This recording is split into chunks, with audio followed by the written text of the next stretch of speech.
I know it's a weird thing for an Asian to say, but I feel like my eyes are bigger than my stomach.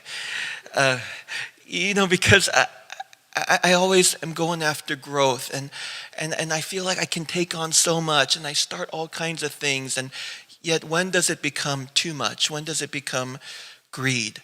For others of you who are these achievers who are always going for stuff, where you're never really satisfied. You're always trying to take things to the next level. When does that become greed? When does your desire for growth become greed? Greed is when the gratitude is gone. The way we're supposed to grow things is from a heart of thanksgiving. Greed and gratitude cannot coexist. So we want to continue to have a heart of gratitude, because when that gratitude is gone, that space will be filled with greed. Now, when Jesus was multiplying the bread and the fish, he takes the 5 loaves and the 2 fish. It was just a boy's lunch. It's not that impressive. And that is what's in his hand.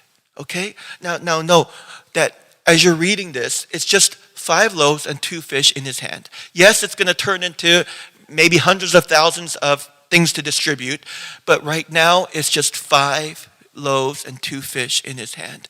And so looking up to heaven, he gave thanks. What did he give thanks for? Did he give thanks for the 100,000 pieces of bread and the 50,000 pieces of fish? He wasn't expressing his thanks for the end result. He was expressing his thanks for what was in his hand. I want to encourage us to be grateful for what we already have in our hand. Not what we're hoping will be, and not what will one day be, but what is in the present.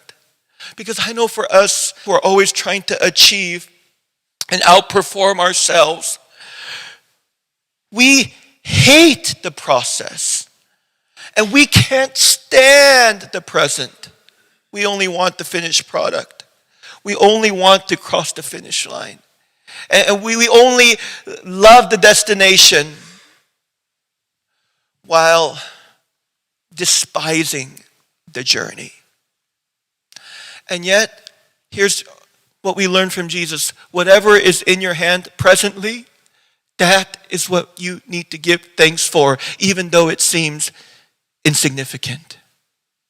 Even though it's not where you want to be and hope to be, and maybe even will be one day.